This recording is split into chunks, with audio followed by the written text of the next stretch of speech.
थोड़ा पीछे हो, पीछे हो, पीछे हो, पीछे हो, पीछे हो, थोड़ा पीछे हो जाओ, सब लोग एक साथ मैंने दोनों ले ली एक साथ हो जाओ।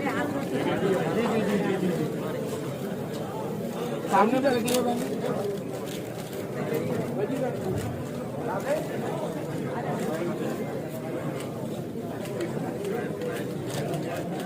फेस पे आ रहा है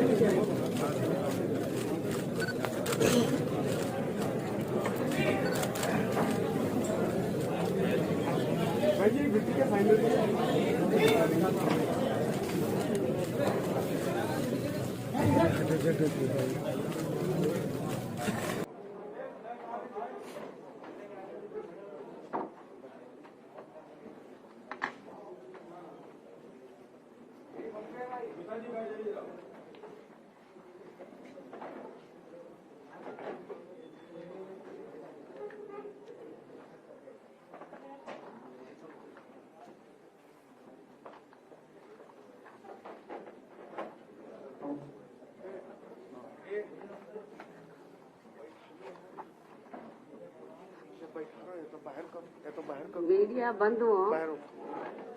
शुक्रिया आपका। यहीं बगल में रही ना। मीडिया बंधुओं, जैसा कि आप लोगों को ये विदित है कि आज मेरा खुद का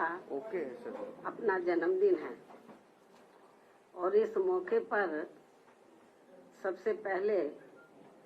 मैं अपने शुभ चिंतकों का व विशेषकर बीएसपी के उन लोगों का हार्दिक दिल से आभार प्रकट करती हूँ जो पूरे देश में मेरे जन्मदिन को पिछले वर्ष की तरह इस बार भी कोरोना नियमों का पालन करते हुए तथा अपने महान संतों, गुरुओं व महापुरुषों में भी खासकर महात्मा ज्योतिबा फूले, छत्रपति शाहू जी महाराज, नारायण गुरु, बाबा साहब डॉक्टर भीमराव अंबेडकर एवं मान्यवर श्री कांशीराम जी आदि की मानवतावादी सोच व उनकी मूवमेंट को ध्यान में रखकर जिनके बताए हुए रास्तों पर चलकर ही मैंने उनकी सोच व मूवमेंट को आगे बढ़ाने के लिए अपनी पूरी जिंदगी भी समर्पित की है। वे अर्थात इनके अनुयायी आज पूरे देश में मेरे जन्मदिन को जन कल्याणकारी दिवस के रूप में बहुत ही सादगी व संजीदगी के साथ मना रहे हैं, जिसके तहत चलकर ही मेरे जन्मदिन के मौके पर हर वर्ष बीएसपी के लोग अपने सामर्थ्य, अपने आर्थिक सामर्थ्य के हिसाब से अपने अपने क्षेत्र में सर्व समाज में से विशेषकर गरीब, कमजोर, लाचार, असहाय व अन्य जरूरतमंद लोगों की विभिन्न रूपों में मदद भी करते हैं और इस बार भी मदद कर रहे हैं। और इस संदर्भ में मैं ये भी कहना चाहती हूँ कि खासकर कोरोना महामारी के दौरान परिवार में जिन कमाने वालों की मृत्यु हो गई है और उनके पीछे दुखी व पीड़ित चल रहे परिवारों की सरकारी मदद के अभाव में अब हालत काफी ज्यादा खराब हो गई है, तो उनकी भी पार्टी के लोग पिछले वर्ष की तरह इस वर्ष भी विभिन्न रूपों में काफी मदद कर रहे हैं। लेकिन इस मामले में दुख की बात यह है कि इस समय यूपी, उत्तराखंड व पंजाब आदि इन राज्यों में विधानसभा के आम चुनाव घोषित होने तथा चुनाव आचार संहिता भी लगने की वजह से अब यहाँ पार्टी के लोग इन सभी की किसी भी रूप में इस बार मदद नहीं कर पा रहे हैं, जबकि ये बात सर्वविदित है कि हमारी पार्टी समाज में विशेषकर गरीब, कमजोर, असहाय व अन्य उपेक्षित वर्गों के हित एवं कल्याण के लिए हमेशा अति गंभीर, संवेदनशील, ईमानदार व संघर्षरत रहती है, जिसके मुताबिक चलकर ही बीएसपी ने यूपी में 4 बार अपने नेतृत्व में यहाँ सरकार भी चलाई है। और इस दौरान हमारी पार्टी की सरकार ने मेरे जन्मदिन के मौके पर भी ऐसे लोगों के हित व कल्याण के लिए अनेकों जनहित की नई नई योजनाएं भी प्रारंभ की हैं, जिनसे इन्हें काफी ज्यादा लाभ पहुंचा है। लेकिन ये सब यहाँ जातिवादी, संकीर्ण, सांप्रदायिक व पूंजीवादी मानसिकता रखने वाली सभी विरोधी पार्टियों को अच्छा नहीं लगा है और फिर इन्होंने यहाँ बीएसपी के विरुद्ध अंदर अंदर एक होकर व किस्म किस्म के साम दाम दंड भेद आदि हथकंडे इस्तेमाल करके हमारी पार्टी को सत्ता में आने से रोका है, जिससे अब प्रदेश की जनता काफी हद तक समझ चुकी है, जिनसे हमें ये उम्मीद भी है कि यूपी में इस समय विधानसभा के लिए हो रहे आम चुनाव में बीएसपी को फिर से जनता यहाँ जरूर सत्ता में वापस लाएगी। और मैं भी उन्हें ये विश्वास दिलाना चाहती हूँ कि इस बार सत्ता में आने के बाद हमारी पार्टी अपने पूर्व के रहे शासनकाल की तरह ही फिर से यहाँ हर मामले में व हर स्तर पर अपनी सर्वजन हिताय व सर्वजन सुखाय की नीतियों पर आधारित ही सरकार चलाएगी। और इस संबंध में यहाँ मैं ये भी कहना चाहूंगी कि मैंने कुछ महीने पूर्व दिनांक 7 सितंबर को बीएसपी के प्रबुद्ध वर्ग के हुए सम्मेलन में इनकी सुरक्षा, सम्मान व तरक्की आदि को लेकर तथा इसके बाद 9 अक्टूबर सन 2021 को बीएसपी के जन्मदाता एवं संस्थापक मान्यवर श्री कांशीराम जी की पुण्यतिथि के मौके पर भी लाखों की संख्या में लखनऊ में आए हुए लोगों को संबोधित करते हुए प्रदेश की बिगड़ी हुई कानून व्यवस्था को सुधारने तथा यहाँ दलितों, आदिवासियों, पिछड़े वर्गों, मुस्लिम व अन्य धार्मिक अल्पसंख्यक समाज के लोगों के साथ साथ गरीबों, मजदूरों, बेरोजगारों, नौजवानों, किसानों, व्यापारियों, कर्मचारियों व अन्य विभिन्न क्षेत्रों में लगे लोगों के एवं छात्रों, युवाओं, महिलाओं, बुजुर्गों आदि के हित व कल्याण आदि के संबंध में जो कुछ भी जरूरी बातें कही हैं, तो उन पर फिर हमारी पार्टी की सरकार बनने पर पूरी ईमानदारी व निष्ठा से अमल किया जाएगा। वैसे भी आज देश की असली चिंता परम पूज्य बाबा साहब डॉक्टर भीमराव अंबेडकर के मानवतावादी संविधान के हिसाब से चलकर देश की करोड़ों जनता को गरीबी, बेरोजगारी, महंगाई व तनावपूर्ण हिंसक वातावरण की दुर्दशा से निकालकर उन्हें कानून द्वारा, कानून के राज के माध्यम से सुख, शांति व स्थिरता पहुंचाने की है, जिसके अभाव में उनका जीवन काफी त्रस्त हो रहा है और ये लोग फिर से गुलाम व लाचार बनते जा रहे हैं। और अब केवल यूपी को ही नहीं बल्कि पूरे देश को भी ये यकीन हो चला है कि यहाँ उत्तर प्रदेश, उत्तराखंड व पंजाब आदि राज्यों में हो रहे विधानसभा चुनावों के परिणाम आने के बाद देश में परिस्थिति जरूर बदलेगी और आम जनहित में कुछ जरूर बेहतर होगा। इस प्रकार काफी लंबी प्रतीक्षा के बाद अब नया साल सन 2022 यहाँ उम्मीदों की ऐसी नई किरण लेकर आ रहा है, जिससे आम जनहित का भला होने की काफी प्रबल उम्मीद भी है। इस विश्वास के साथ ही अब मैं हर वर्ष की तरह इस वर्ष भी अपने जन्मदिन के शुभ अवसर पर मेरे खुद के द्वारा लिखित पुस्तक मेरे संघर्षमय जीवन एवं बीएसपी मूवमेंट का सफरनामा का हिंदी व अंग्रेजी संस्करण का भी जो मुख्य तौर पर एक वर्ष के दौरान का पार्टी व मूवमेंट के कार्यकलापों व संघर्षों आदि का साफ सुथरा लेखा जोखा होता है, उसे आज जारी किया जाता है। इसलिए ये पुस्तक खासकर वर्तमान में युवा पीढ़ी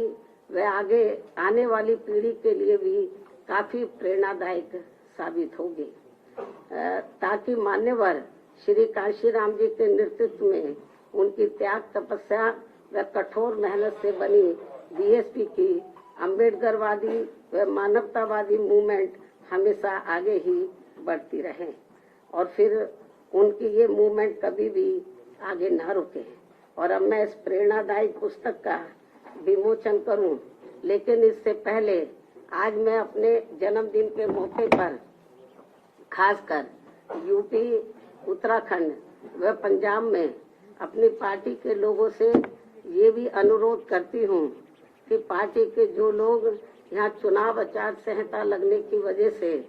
इस बार मेरा जन्मदिन अपने अपने घरों में ही रहकर मना रहे हैं, वे कोरोना नियमों व चुनाव आचार संहिता का भी पालन करते हुए अपनी पार्टी के उम्मीदवारों को जिताने के लिए रात दिन खूब मेहनत करें और उन्हें भारी वोटों के अंतर से भी जरूर जिताएं। और यदि ऐसा हो जाता है और यहाँ सन 2007 की तरह फिर से बीएसपी की अकेले ही अपनी पूर्ण बहुमत की सरकार बन जाती है, तो फिर यही इस बार मेरे जन्मदिन के लिए इनका ये खास व अत्यंत कीमती तोहफा भी होगा। लेकिन मुझे ये तोहफा देने के लिए पार्टी के लोगों को वोट पड़ने तक यहाँ यूपी, उत्तराखंड व पंजाब प्रदेश में भी विरोधी पार्टियों के सभी साम, दाम, दंड भेद आदि हथकंडों से जरूर सावधान रहना है। जैसे अब इस चुनाव में खासकर जातिवादी व बीएसपी विरोधी मीडिया को बीएसपी की मुखिया के विरुद्ध कुछ खास मुद्दे बोलने के लिए नहीं मिल रहे हैं, तो अब ये लोग आए दिन मेरे चुनाव न लड़ने को भी लेकर जानबूझकर षड्यंत्र के तहत इसे भी आए दिन उछालते रहते हैं और इसकी आड़ में जनता को मेरे बारे में ऐसा इम्प्रेशन भी देते हैं जैसे मैंने कभी कोई चुनाव ही नहीं लड़ा है, जबकि इनको ये मालूम होना चाहिए कि मैंने 4 बार लोकसभा की व 3 बार राज्यसभा की भी राज्यसभा, जबकि मैं 4 बार लोकसभा की और 3 बार राज्यसभा की भी सांसद रह चुकी हूँ,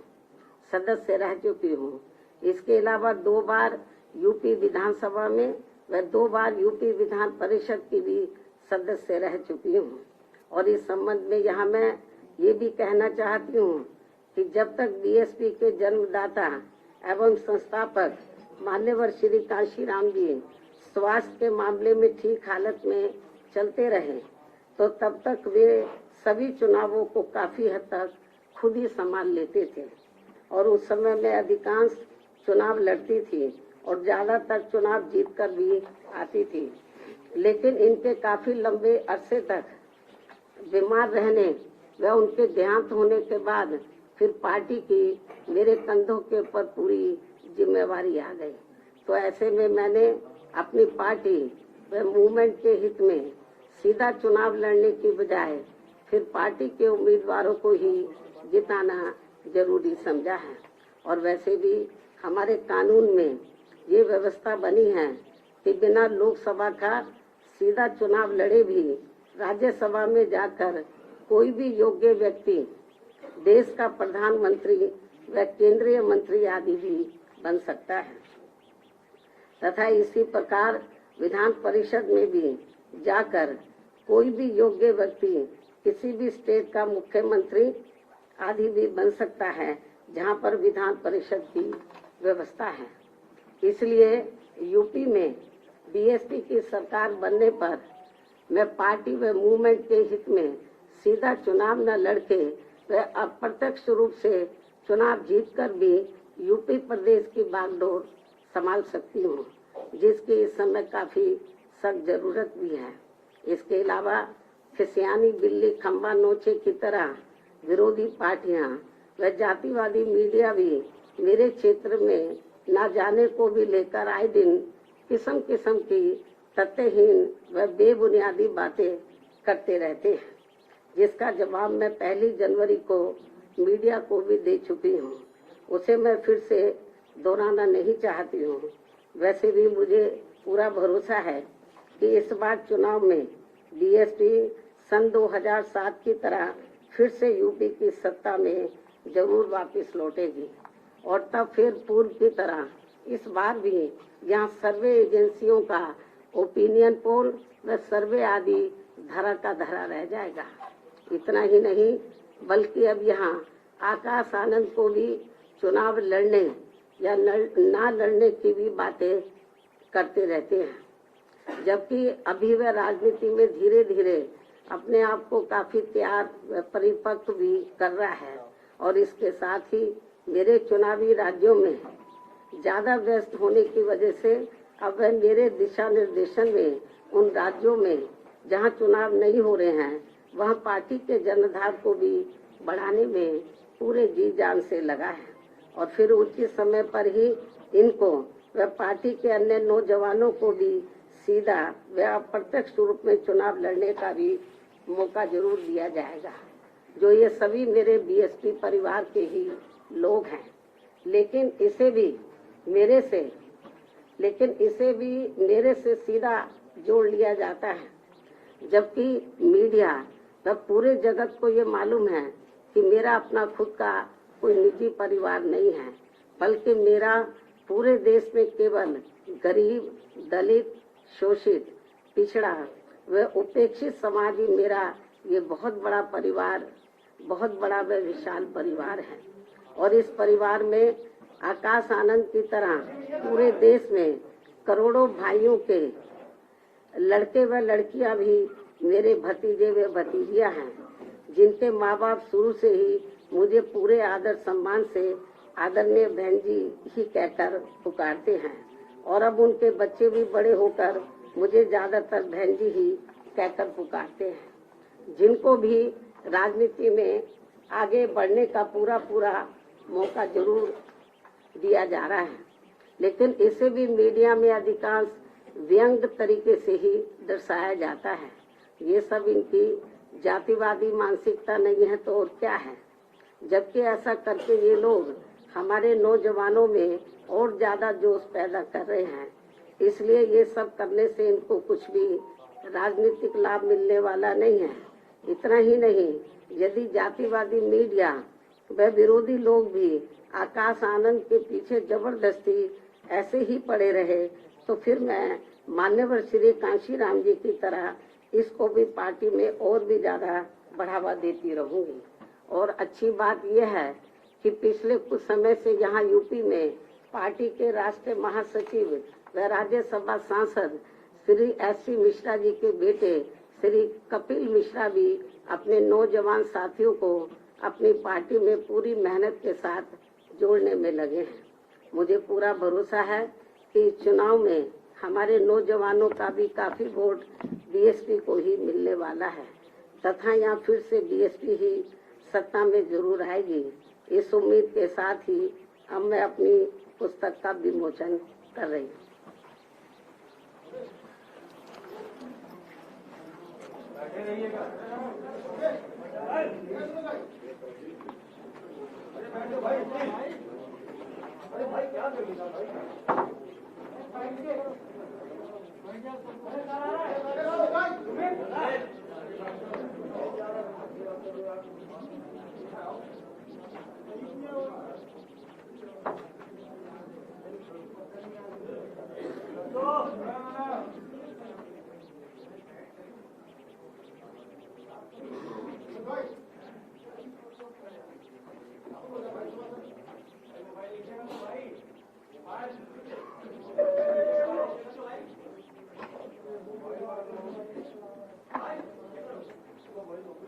मोबाइल थोड़ा साइड में कर, मोबाइल नीचे कर लो मेरे भाई,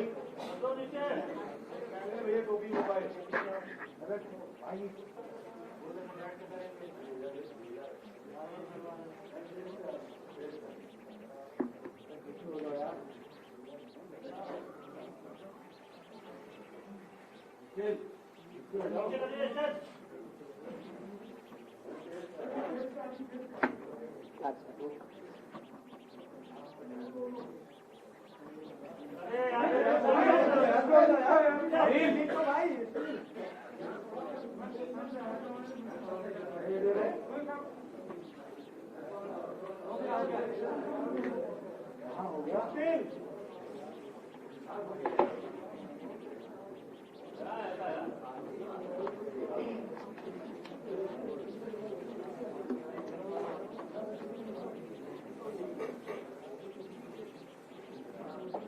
और अब मैं अपनी किताब के विमोचन करने के साथ साथ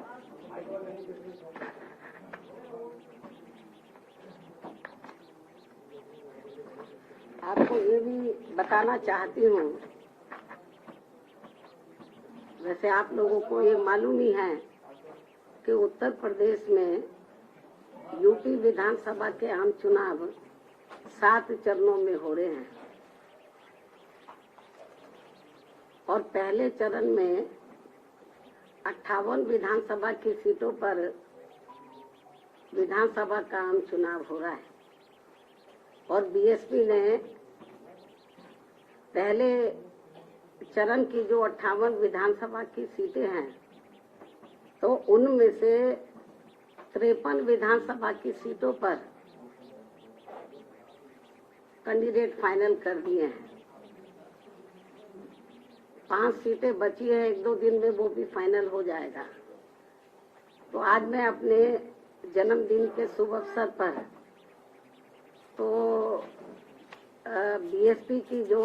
उम्मीदवारों की सूची है तो उसको मैं पहले चरण की सूची आज मैं जारी कर रही हूँ। 58 में से 53 विधानसभा की सीटों पर जो ये सूची ये मैं आज जारी कर रही हूँ और इसकी कॉपी आप लोगों को मेरे प्रेस के बाद खत्म होने के बाद इसकी एक प्रति आप लोगों को दे दी जाएगी।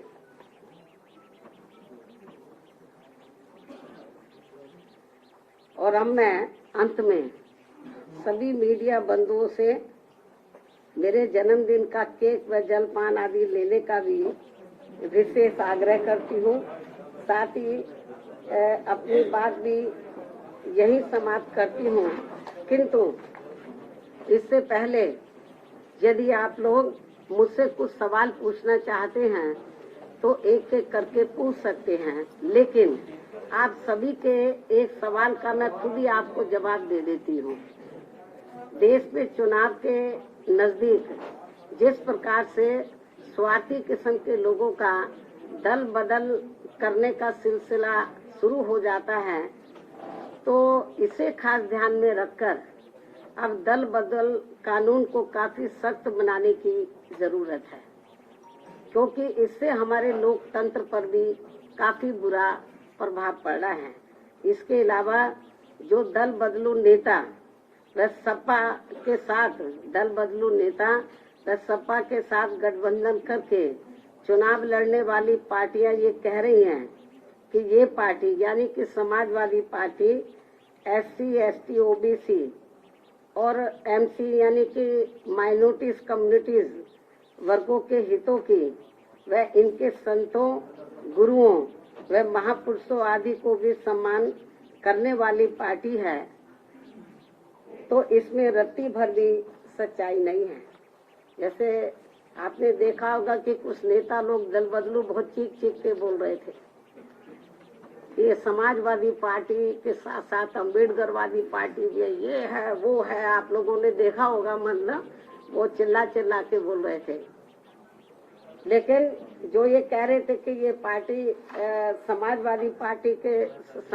पार्टी जो है ये समाजवादी के साथ साथ अम्बेडकरवादी भी है, SC, ST, OBC और विशेषकर माइनॉरिटीज के हितों की पार्टी है, लेकिन जिसमें रत्ती भर भी सच्चाई नहीं है, क्योंकि जिस समाजवादी पार्टी ने दलितों के सरकारी नौकरियों में पदोन्नति को लेकर लाए गए विधेयक को राज्यसभा में फाड़कर फेंक दिया था और इस विधेयक को पास नहीं होने दिया था, जो अभी तक भी लटका पड़ा है, तो ये भी इनको जानना चाहिए। तो ये कैसे दलित हितैषी पार्टी हो सकती है? साथ ही दलित समाज में जन्मे संतों, गुरुओं व महापुरुषों के नाम पर रखे गए जो कुछ जिलों के या जो कल्याणकारी योजनाएं हैं, जो भी हमने काम किए, तो उनका सपा ने हमेशा विरोध किया है। और इस संदर्भ में मैं आपको ये बताना चाहती हूँ, जब मेरी सरकार थी तो मेरी सरकार ने भदोई के नाम से नया जिला बनाया, आप लोगों को मालूम है। तो इसी पार्टी की सरकार ने, समाजवादी पार्टी की सरकार ने दलित समाज में जन्मे संत गुरु रविदास जी के नाम पर रखे गए नए भदोई जिले का नाम भी बदल दिया। ये पूर्वांचल के लोग अच्छे प्रकार से जानते हैं, और जिनको खास तौर से पूरा देश और यूपी में, खासकर पूरे यूपी में और पूर्वांचल में संत गुरु रविदास जी को बहुत आदर सम्मान देते हैं, उनकी बहुत कदर करते हैं, उनके बताए हुए रास्ते पर चलते हैं, उनकी वानियों पर अमल करते हैं। लेकिन दुख इस बात का है कि समाजवादी पार्टी की सरकार ने, मेरी सरकार ने इस भदोई के नाम से जो नया जिला बना, इसका नाम संत गुरु रविदास जी के नाम से रखा। लेकिन ये इतना दलित हितैषी, इतना आदर सम्मान करता है कि सत्ता में आते ही उसने रविदास जी का जो नाम रखा था भदोई का, उसको बदल दिया। आप समझ सकते हैं। इतना ही नहीं, बल्कि इसी पार्टी ने अपने सत्ता में रहते हुए पिछड़े वर्ग में केवल अपने यादव समाज का ही अधिकांश ध्यान रखा है, बाकी पिछड़ी जातियों का नहीं। जबकि बीएसपी ने दलितों के साथ साथ यादव सहित सभी पिछड़ी जातियों का भी बराबर ध्यान रखा है, उनके विकास व उत्थान का। इसी प्रकार इस पार्टी ने अपनी हुकूमत के दौरान खूब दंगे भी कराकर हिंदू मुस्लिम भाईचारे को तोड़ा है। साथ ही चुनाव में भी खासकर मुसलमानों का तो इस पार्टी ने वोट तो जरूर लिया है, लेकिन टिकट व सरकार में भागीदारी देने के मामले में भी अधिकांश इनकी उपेक्षा ही की है। और इस बार भी सपा की जारी की गई पहली सूची में इनकी काफी उपेक्षा की गई है। मुस्लिम समाज की टिकट डिस्ट्रीब्यूशन के मामले में काफी उपेक्षा की गई है, जबकि बीएसपी ने हर चुनाव में खासकर मुस्लिम बाहुल्य क्षेत्रों में मुस्लिम समाज को उचित भागीदारी दी है और सरकार बनने पर इनके जान माल व मजहब की भी पूरी हिफाजत की है। साथ ही इनके विकास व उत्थान का भी विशेष ध्यान रखा है। इसके अलावा हमारी पार्टी की रही सरकार ने दलितों, आदिवासियों, पिछड़े वर्गों, अकलियतों के साथ साथ अपर कास्ट समाज के भी सभी वर्गों के हित व कल्याण का भी पूरा ध्यान रखा है। तो इसलिए तो दल बदलू लोग और खास तौर से जो छोटे छोटे दल जो सपा के साथ गठबंधन करके चुनाव लड़े हैं, तो जो इस किस्म की बातें कर रहे हैं कि सपा दलित हितैषी पार्टी है, ओबीसी की हितैषी पार्टी है, इनके संतों, गुरुओं और महापुरुषों का पूरा आदर सम्मान करके इसमें रत्ती भर भी सच्चाई नहीं है। इस सरकार ने जो धार्मिक अल्पसंख्यक समाज में से जो मुस्लिम समाज के लोग हैं, तो उनके ना हितों का ध्यान रखा और ना टिकट बंटवारे के मामले में और न ही सरकार में भागीदारी देने के मामले में इनके हितों का ध्यान रखा है। तो ये सब आप लोगों को मालूम है। आप ये सवाल पूछते तो मैंने पहले ही टुकड़ों में पूछते, मैंने पूरा इसका जवाब आप लोगों को दे दिया। अब आप पूछिए, एक एक करके पूछो।